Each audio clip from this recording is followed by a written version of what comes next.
Okay, good morning, everybody. Just about ready to begin. We are going to think about the Haftorah. It's the longest Haftorah of the year because you have both a story and poetry.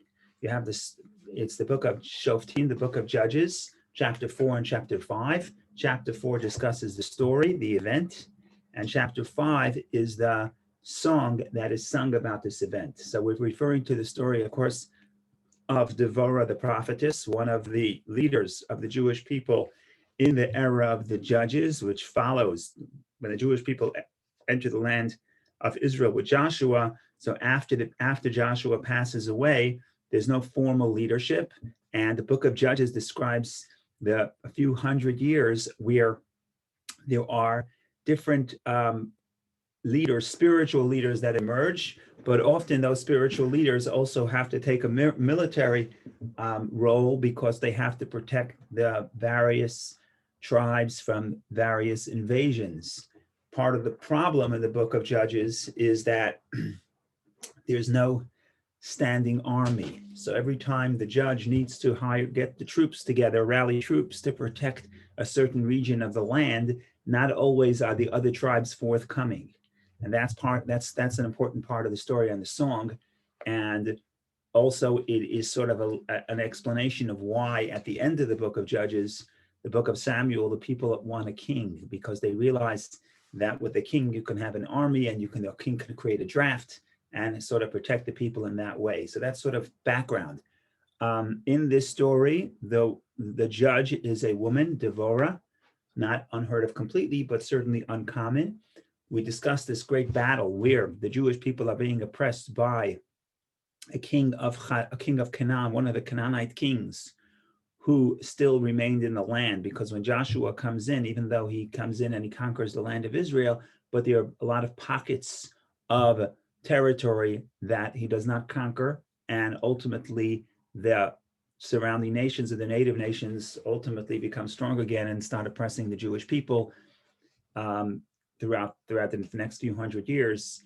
And it's sort of a tug of war between the people coming to oppress the Jews pushing back, and so on and so forth, until you get to the point where you have a strong kingdom. And in that sense, that's when the peace reigns in the land. So in our story, it's Devorah. The Jewish people are being oppressed. Devorah she wants to create some movement. She reaches out to a gentleman named Barak, and she says, you have to go and protect the people. You have to fight back. Barak doesn't want to. He says, I'm only going to go if you come with me. She says, I will come with you, but it's a little bit ironic, but she says, I will come with you, but if I come with you, you should just know that you're not going to get you're not going to get the praise for the war, because it's going to be given to a woman, sort of evoking the idea that in that era, that society, the men represents the physical might, and if a woman is the one who leads in battle, that is almost an affront to the ego of the men. But that's what she says. He says, still, I'm only going if you go. And basically what happens is, I'm going to show you the map soon. What happens is that king is a mighty king. He's got 900 chariots, and miraculously, the Jewish people cannot get that many troops. They get 10,000 troops. 10,000 troops against 900 chariots is not. There's no chance that the Jews can win. God intervenes and the Jewish people win. After the Jewish people win, she sings a whole song. But I don't want to sit and give introductions because the story is too fascinating. Let's read the story inside. Let's read the song, and then let's see if we can figure out what happened and what the lesson is, etc. So the story speaks for itself. Whoops. Am I sharing the wrong screen? Stop share. Reading.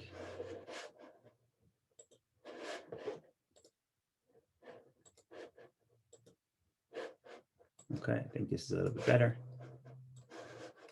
Here we go. We're going to read chapter 4 of the book of Judges. Now Deborah was a woman prophetess, the wife of Lapidot. She judged Israel at the time. This is chapter 4, chapter 4, verse 4. Verse 1, 2, and 3 describe how Yavin, the king of Canaan, is oppressing the Jewish people. Number 4, Deborah was a woman prophetess, and she judged the people. 5. And she sat under the palm tree of Devorah between Ramah and Beth El in the mountain of Ephraim, and the children of Israel came to her for judgment. Okay. And she sent and called Barak, son of Ahinoam, out of Kadesh Naphtali, and she said to him, indeed, the Lord God of Israel commanded, go and draw toward Mount Tabor and take with you 10,000 men of the children of Naphtali and of the children of Zebulun. Go to Mount Tabor, and there you have, and bring 10,000 people with you. And I shall draw to you to the brook Kishon Sisera, the chieftain of Yavin's army, with the chariots and his multitudes, and I will give him into your hand. We're going to lay a trap. You climb Mount Tabor. I'm going to bring into the valley Sisera, who's the general, with all his chariots, and he will be given over to your hands. Verse 8. And Barak said to her, if you will go with me, then I shall go. But if you will not go with me, I shall not go. And she said, I shall surely go with you, but your glory will not be on the way which you go. For into the hand of a woman will the Lord deliver Sisera. She says, okay, you're going to go, but you're not going to get the glory, because a woman is going to, Sisera, the general, will be delivered into the hands of a woman. You'll see later, it's not clear. Is it Devorah who's going along? But there's another character, Yael, who ultimately ends up killing Sisera, but for that, you have to wait till the end of the story. Barak gathered Zebulun and Naphtali to Kadesh. The two tribes, Zebulun and Naphtali, come to Kadesh. And 10,000 men went up at his feet, and Devorah went up with him.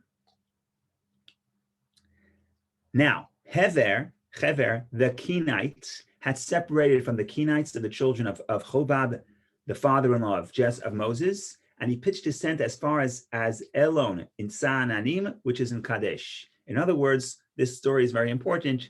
There was a family from this family of Canaan. Canaan was from the descendants of Jethro, Moshe's father-in-law, who those children convert. They come to Israel. They move away from their family, and they go to a place called Saananim. That's very important for later in the story. Verse number 12. And they told Sisera that Barak, the son of Ahinoam, had gone to the Mount Tabor. Okay, rebellion. What do you do if you have the most mighty army in town? You come in with all your 900 tanks. And Sisera gathered all his chariots, 900 iron chariots, and all the people that were with him from Charoshet Goyim to the brook Kishon. So now he doesn't have to climb the mountain. You can't climb a mountain with the chariots. We can't climb a mountain with iron chariots, but he doesn't have to climb the mountain. All he has to do is surround the mountain. Now, when they come down, they're going to be hit and slaughtered. So Devorah said to Barak, rise up, rise, for this is the day which the Lord has given Sisera into your hand. Did not the Lord go out before you? And Barak went down from Mount Tabor with 10,000 men after him. So Barak descends Mount Tabor. He's surrounded with 900 chariots. All he has is 10,000 foot soldiers, which is kind of a joke. But he goes down because that's what Devorah tells him. Now, what happens? Miraculously, something happens. What happens? We're not sure yet. Verse 15 does not exactly explain. Hopefully later, the song will give us more information. But what we read in 15, and the Lord confused Sisera and all his chariots and all of the camp with the edge of the sword before Barak. And Sisera alighted from his chariot and fled on foot. We don't know what happened, but the Lord confused Sisera. The Lord confused Sisera, including all the chariots, and they're given over to the hands of Barak. And Sisera flees his chariot. I was listening to a rabbi give a lecture on this story. He says, look, in Israel, everybody's in the army. He says, I'm in the army, I'm on a tank. You never get off your tank, right? You're not trained as a foot soldier. You stay on your tank. But Sisera gets off his tank, gets off his chariot, and starts running. Why? What happened? We'll have to describe. We'll have to get to that. So look at verse 16. We continue. 16. And Barak pursued the chariots and the camp to Charoshet Goyim, and all of Sisera's camp fell by the edge of the sword. Not even one was left. Sisera fled on foot to the tent of Yael, the wife of Hever the Kenite. Remember, we said earlier in the previous verses in verse 11, we said that Hever Hakeni moved from his family and moved to Tzananim. Now Sisera runs by this tent of this family. And Sisera thinks that they're friends. Sisera is the general of the Canaanites. And Sisera fled on foot to the tent of Yael. I'm reading verse 17. And Sisera fled on foot to the tent of Yael, the wife of Hever the Kenite. For there was peace between Yavin, the king of Chatzor, and the house of Heber the Kenite. So they're peace. The Canaanites and the children of Cain get along, and the children of and the family of Heber the Kenite get along. And Yael went out to meet Sisera and said to him, "Turn in, my lord, turn in to me, fear not." And he turned into her into the tent, and she covered him with a garment. And he said to her, "Give me now a little water to drink, for I am thirsty." And she opened the flask of milk and gave him to drink and covered him. He wants water. What does she give him? Milk.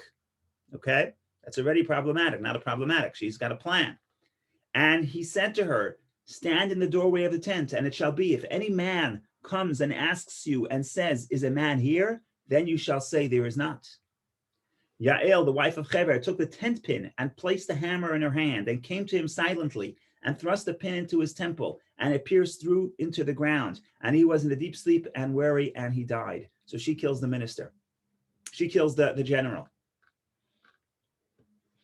Verse 22, and behold, Barak pursued Sisera, and Yael came out to meet him. And she said to him, "Come, and I will show you the man whom you seek." And he came to her, and behold, Sisera lay dead, and the pin was in his temple. And God subdued on that day Yavin, the king of Canaan, before the children of Israel. And the hand of the children of Israel prevailed constantly harder against Yavin, the king of Canaan, until they had destroyed Yavin, the king of Canaan. And then that's all the story. The Haftorah just getting started. Chapter 5 is the Song of Devorah, a very famous biblical song where she talks about the battle, and she brings in other themes as well. And I think we'll get to that as well. But that's just the song here, and this is an obvious connection to the parsha, because the parsha we describe the miracle of the crossing of the sea, and after the crossing of the sea, we describe the song that the Jewish people sang when they crossed the river into Israel. Similarly, here too, we read about the victory, and followed by the song that Devorah sings. Okay. Now there's a lot more information that we don't have yet. We're going to get it from the song. What exactly happened? Right? The verse says that God confused Sisera and his chariots. What happens there? So the best indication to figure out what happened is to look further in the song, which we'll do right now in a moment.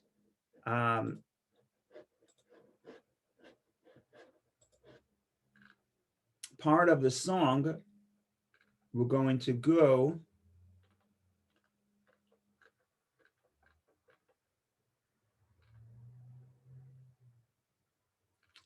so look at verse 20 and 21. From heaven they fought, the stars from their courses fought against Sisera. She says heaven was on her side. And then 21, the brook Kishon swept them away. That ancient brook, the brook Kishon, shred down, O my soul, their strength. They were pounded, the heels of the horses, by reason of the prancings of their mighty ones. What happens here? So 21 tells you that Kishon sweeps them away. Earlier in the song, Kishon is this brook, a small river. Earlier in the song, she makes mention to verse 4, which most people think it's a metaphor to the giving of the Torah, but if you read it literally, it talks about rain. Lord, when you went forth from Seir, verse 4, chapter 5, verse 4, Lord, when you went forth from Seir, when you marched out of the field of Edom, the earth trembled, the heavens also dripped, also the clouds dripped water. The mountains melted at the presence of the Lord. This was at Sinai because of the presence of the Lord, the God of Israel. Okay, what is she talking about? She's either talking about metaphorical water. At Sinai, God comes down onto the mountain, okay?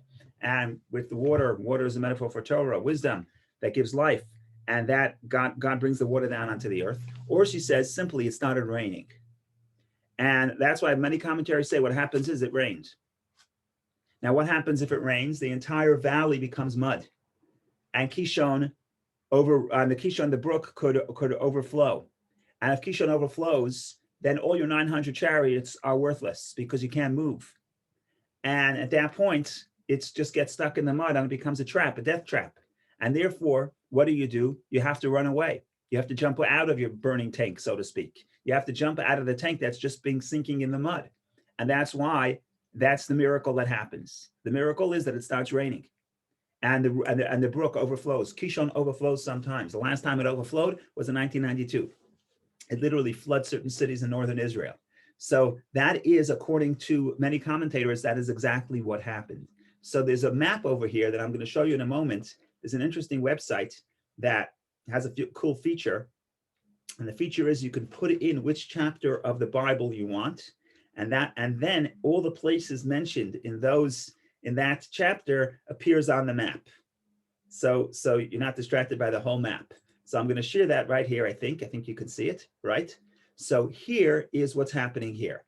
If you look at my little mouse here, Har Tavor, Mount Tavor is right here. This is where this central piece, the mountain, is the bottom of the Lower Galilee is called. So the top of it is a mountainous region, and the lowest mountain, in other words, the southernmost mountain is called Mount Tabor. And Mount Tabor is a tall mountain that oversees the entire valley. This entire valley is called Emek Yisrael, the Valley of Yisrael, very fertile. Nachal Kishon, the river Kishon, flows through this valley and ends up in the sea at about Haifa.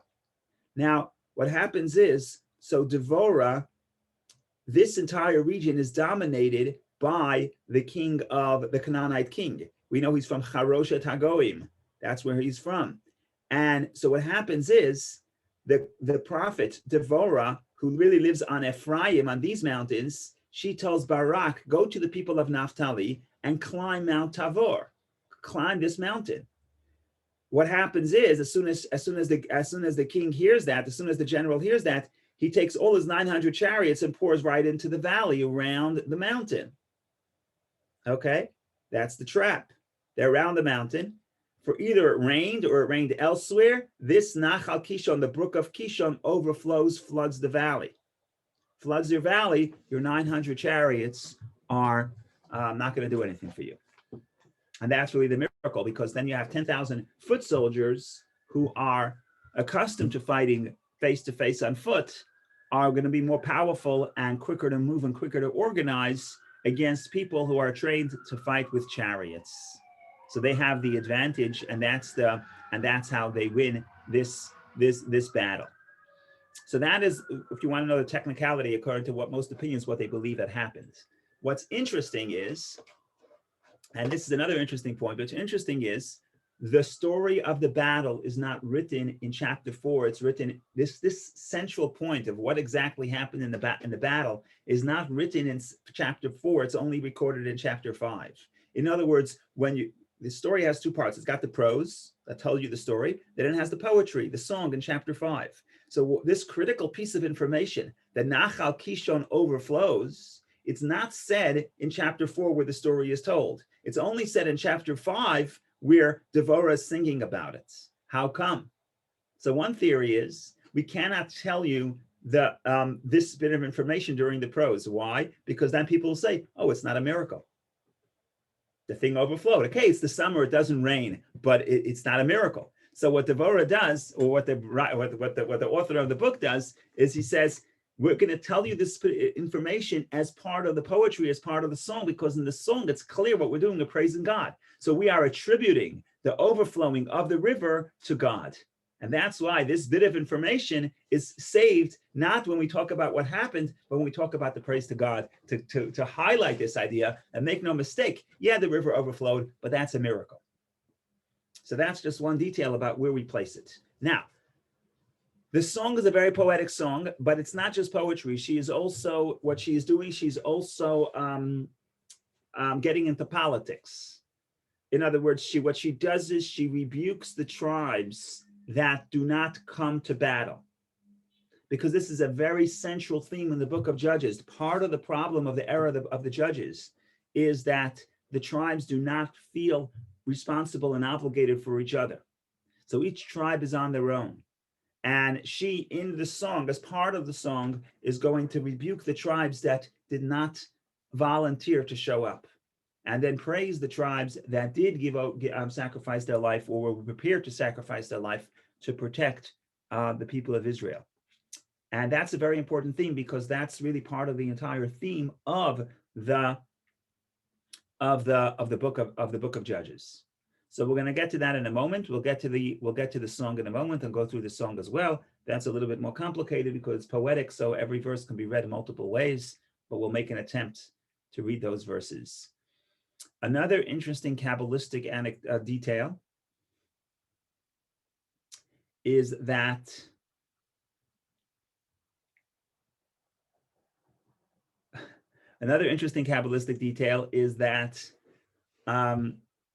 there's a Kabbalistic work that says that who is Devorah? Devorah is the one who sings the song. She's the leader. So they say the Kabbalists are into reincarnation. They look at various souls in the Bible and they say, well, this person is really a reincarnation of the soul of a previous person. They make certain connections that way. So they say something interesting. Devorah is the reincarnation of none other than Moses' wife Tzipporah. What's the connection? So all the Jewish people sing at the crossing of the sea. The Torah describes how Moses leads the men in singing, and after that, Moses' sister Miriam leads the women with singing, with not only singing in their voices, but also with the tambourines, because they're into the music as well. Who is the only Jewish person that doesn't sing at the crossing of the sea? Of course, it's Tzipporah, Moshe's wife. Why not? Because she's not there. Where is she? She's back in Midian. She's back home. What happens is the Torah describes how God tells Moshe, go back to Egypt to go to Pharaoh and tell him to let the people go. So the Torah describes how Moshe takes his family and his wife and his two sons and puts them on the donkey, and they're going back to Egypt. The problem is the next thing we hear is this week's parsha after the split, and next week's parsha after the splitting of the sea, that it says that Moshe's father-in-law comes to the people in the desert and he says to Moshe, oh, I'm coming, and you know what? I also have your wife and your two sons. So that's a problem. Didn't Moshe's wife and two sons already come to Moshe in the desert? So come to Moshe to Egypt? The answer is so there's a problem here. So the commentators say no. The Medrash says no. Moshe did not end up taking his wife and children to Egypt. Why? Because Moshe meets Aaron. And when Moshe meets Aaron, Aaron says, why are you bringing more Jews to Egypt? We got plenty of Jews. We have enough Jews in Egypt. Why are you bringing your wife and kids? Send them back. So he sends them back. So they missed the Exodus. They missed the crossing of the sea. Only after the crossing of the sea does Jethro, Moshe's father-in-law, take his daughter, Moshe's wife, Tzipporah, and her two sons, and brings them to Moshe. So what happens? She never sang the song. So the Kabbalists say, oh, so she comes reincarnated in Devorah and she sings the song. And she sings the song. This is not a song for men or women, it's for both. Unlike in our parsha, where there's a unique song for men and a unique song for women, she sings for everybody. Which is why, say those Kabbalists, which is why it's interesting. When she talks about the story, when she starts singing, it's not clear what it means, but it seems that the first reference is she references the giving of the Torah, not the Exodus, the giving of the Torah. So some people say the reason why she references the giving of the Torah, because that's the first thing that made an impression. What's the first thing Tzipporah saw when she came to the Jewish people? She can't talk about the Exodus. She wasn't there. So she talks about the giving of the Torah. She was there. In other words, in the reincarnation, Devorah feels very much connected to the giving of the Torah because in her soul, that's the first thing she experienced in the previous incarnation, and that's why it made a unique impression on her. So that's the Kabbalistic angle here. What another thing you see if you compare the Haftorah to the Parsha, and that will be the last introduction, and then we'll go to the song. Another thing you see is that if you compare the Haftorah to the Parsha, in the Parsha the Jewish people don't go to war; they do nothing. Moshe tells the Jewish people, "Hashem yilachem lachem ve'atem tachar rishun." God will wage battle for you, and you be silent. The Jewish people were just bystanders; they didn't participate in the victory. That was in our Parsha. However, in the Haftorah, there's a combination. Even though there's a miracle, the miracle is the rain. I don't know if it was rain, but certainly the miracle is the flooding of Nachal of the stream of Kishon. That's God's participation. However, God's participation alone did not do it. The Jewish people were called to go to battle. And who goes to battle? Not everybody, only some. So what it's representing is that it's not enough. Again, once the Jewish people go into Israel, there's an overarching theme here. Once the Jewish people go into Israel, they're more mature. They cannot expect God to do everything. They have to learn to take responsibility. And in this story, they're taking some responsibility. Not everything. God is also performing a miracle. Unusual. It's not a miracle. It's unusual. It's every war is a miracle. If you win, it's a miracle because every war has risk. But this is unusual. It's an unusual occurrence. Like I said, the last time it happened was 30 years ago. But it's not usual that Kishon will overflow. But that's an unusual experience. That's divine intervention. But the people also were called on to get involved. Some did, some didn't. Not all the people were willing to take responsibility. That's part of the story. Now, another interesting thing here is another woman who actually does take the responsibility is the woman who killed Sisera. She is part of a family, the Cani. Cani are the descendants of Jethro, and they like to be in peace with everybody. They have peace with the Jewish people, and they have peace with the king of Canaan, right? So they're neutral. What does it mean they're neutral? They're neutral is they don't want to get involved, right? And yet, at the end of the story, the woman in that family, Yael, she's the one who Sisera comes to her because Sisera feels that there's peace between them, and yet she takes a side, right? She kills him, and she takes sort of puts her alliance with the Jewish people. So that's taking a stand, not always as being neutral, doing the right thing in the situation. So she's certainly not neutral. So you see that this is a story of transition from relying on God's miracles exclusively to taking responsibility. And again, those tribes who did not want to join, they're going to be rebuked by Devorah in the beautiful song that she sings that we're about to talk about, to read. In the meantime, if anybody has any questions or comments, please share. Otherwise, we go straight to the song of Devorah. Okay, l'chaim, cheers. Okay, we go back to the books. Enough with the entertainment, back to the books. Chapter 5, Judges chapter 5. Now, Devorah and Barak, son of Abinoam, sang on that day, saying. And now they start going to history. If you want to give a song, you have to give context. You can't just talk about the actual event before you, but poetry, part of the poetry is setting things up. And that's what's going to happen. Like I said, a lot of this is poetic. So some of these verses can be read in multiple ways. And of course, the translation takes one. So we'll see. We'll do the best we can. When breaches are made in Israel, when the people offer themselves willingly, bless the Lord. What does that mean? So the conventional interpretation is when breaches are made in Israel, when the people turn away from God, then the oppression begins. Because if you look at the entire history of the book of Judges, there's a pattern. The pattern is that the Jewish people turn away from the word of God. Then there's an oppressor that gets involved. And then there's a prophet, there's a judge who comes and awakens the Jewish people to repent to God and gets rid of the oppressor. And then the cycle repeats itself. That's the entire book of Judges. Different names, different characters, different events, different degrees of oppression, different degrees of the salvation, but that's the story. So that's what she's alluding to. When the people breach, when the people turn away from God, then there are problems. However, when the people offer themselves willingly, when they dedicate themselves to God, then the miracle comes, and then you can bless the Lord. Number 3, hear, O kings, give ear, O princes. I, to the Lord, I shall sing. I shall sing to the Lord, the God of Israel. Introduction. Now, who's the God of Israel? So she starts giving an introduction. Like I said, most people believe that verse 4, 5 refer to the giving of the Torah. Lord, when you went forth out of Seir, when you marched out of the field of Edom, the earth trembled, the heavens also dripped. Also the clouds dripped water. That's a poetic metaphor for the God coming to Sinai and the earth, the heavens giving forth water, which is a reference to Torah. And how do I know it's Sinai? Verse 5 actually says the word Sinai. The mountains melted at the presence of the Lord. This was at Sinai because of the presence of the Lord, the God of Israel. Okay. Now we start talking about recent history. We jump from Sinai to multiple decades, 40 years later, and then 60 years, probably almost 100 years later. In the days of Shamgar, the son of Anat, in the days of Yael, caravans ceased, and travelers walked on crooked paths. She is describing the fact, the oppression of the king of Canaan. Because of that oppression,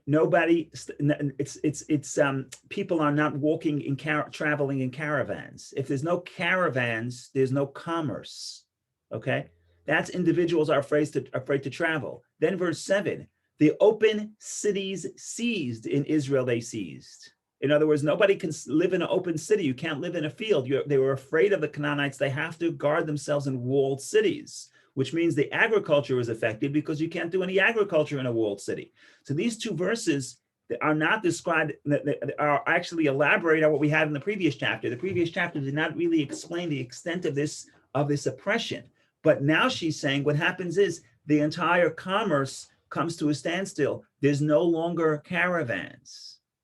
Okay. Until Devorah arose. Arose as a mother in Israel. When they choose new gods, then there was war in the cities. Was there seen a shield or a spear when the 40,000 went against Israel? Again, it's not exactly clear what this is referring to. Either that the 40,000 people are talking about when the troops go to fight with Sisera. Some people say is that we had no weapons to begin with because the Canaanites did not let us have weapons. Okay, let's continue. My heart is toward the lawgivers of Israel that offer themselves willingly amongst the people, saying, bless the Lord, the riders of white donkeys, those who sit in judgment, and those that walk on the path tell of it. Instead of the noise of adversaries between the places of drawing water, there they will tell the righteous acts of the Lord, the righteous acts of restoring open cities in Israel. Then the people of the Lord went down to the cities. So according to most interpretations, that's what this English translation does. 9, 10, and 11 is praise for the people who dedicate themselves to the army to go fight for the Jewish people. And verse 11 has a very interesting play on what we said earlier. Verse 7 says, open cities seized. Verse 7 says, open cities seized because of the fear. And verse 11 says, those who go to the war, they do the righteous act of restoring open cities in Israel. Tzidkat pirzono b'Yisrael, they do righteous, literally it's righteous open cities, Israel. So they're restoring the open cities.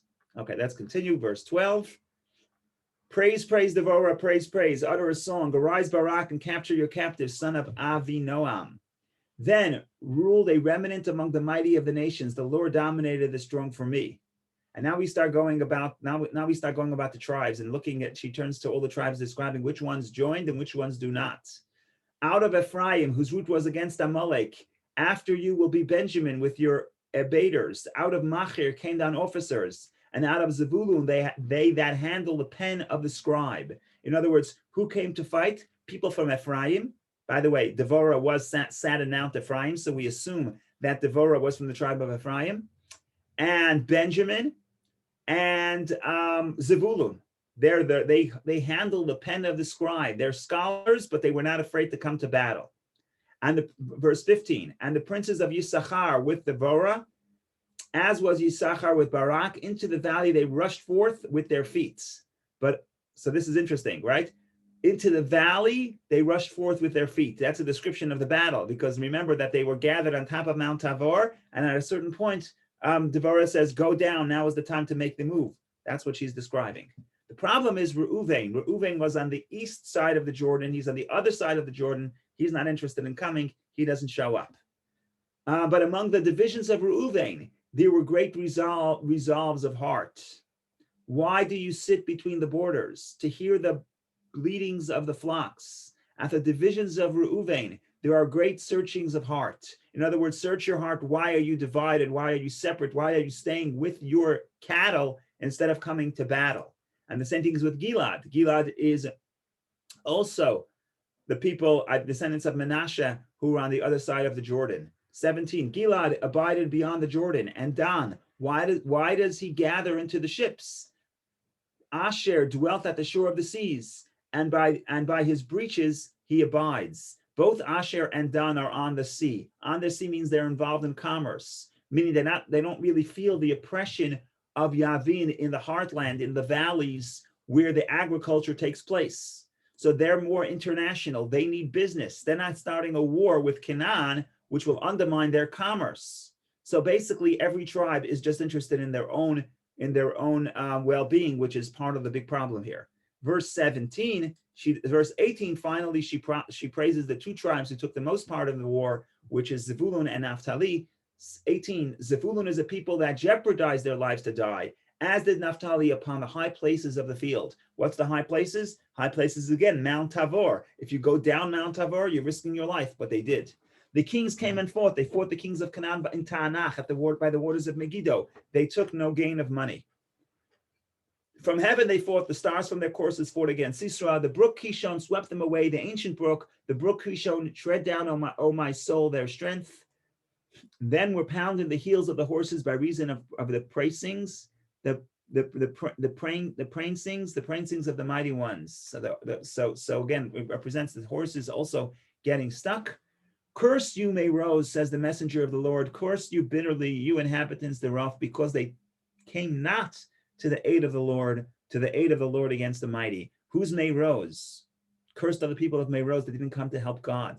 Apparently, it's a city that was an important city that nobody came to fight with the Jews. Okay, there are other interpretations, but we'll leave that for now. Now we go to the blessing. Who else are we going to praise? We're going to praise Yael. Yael was the one who killed the minister, the general. Also about Yael, we have more information here that in the song itself, in the story itself, it wasn't as elaborate, but here we get a few more details. And here we go. Blessed above women shall Yael, the wife of Heber the Kenite, be. Above women in the tent shall she be blessed. Water he required, but milk she gave him. In a lordly bowl she brought him cream. She gave him cream, she gave him cheese, she gave him milk. She wants to get him tired. She put forth her hand to the pin, and her right hand to strike the weary. She struck Sisera, pierced his head, and wounded and penetrated his temple. At her feet he sank, fell, lay. At her feet he sank and fell. Where he sank, there he fell down dead. Okay. Now, how do you know that this song was written by a woman? Because it's very interesting. At the end of the song, Devorah feels the pain of the mother of Sisera, the mother of the general. Very interesting. Through the window, the mother of Sisera looked forth and peered through the window. Why is his chariot late in coming? Why tarry the strides of his chariots? So this is a description of the mother of the general waiting at the window, saying, why is the war taking so long? Why doesn't he come back? And everyone else in the palace is sure certainly sure that the Canaanites won the battle. So they say, why is he late? Oh, he's busy dividing the spoils. The wisest of her princes answer her. She too returns answers to herself. So they're trying to reassure themselves. Are they not finding and dividing the spoils? A damsel, two damsels to every man, a spoil of dyed garments to Sisera, a spoil of dyed garments of embroidery, dyed garments of embroidery for the neck of the spoiler. So they're basically saying, oh, they're late because they are dividing the spoils. But that's what they think. But then Devorah concludes, so may perish all your enemies, O Lord, but they that love him, love the Lord, should be as the sun when he goes forth in his might. And this is a very common phrase in the book of Judges. And the earth and the land rested 40 years. Cycle continues. After there was an oppressor, there was salvation, there's peace, and then the cycle continues in the book of Joshua. So what are the themes of the song? The themes of the song is she understands that people have to wake up and take responsibility for themselves. Uri, Devorah, awaken. She's praises the tribes who take action on behalf of the Jewish people. She's upset at the tribes who are sort of not interested in anything beyond their own personal interests. And of course, she praises and sings to God, and she attributes the great miracle not only to this sort of a participation, not only to the mighty men, to the brave men of Naphtali and Zevulun, but of course, primarily to the help of God. So that's the song, very poetic. English does not necessarily convey the layers of poetry, but it's a beautiful song, one of the most famous songs in the Bible. And that's the story in short for this week's Haftorah. If anybody has any comments or questions, please share. Otherwise, have a wonderful day and come back tomorrow for the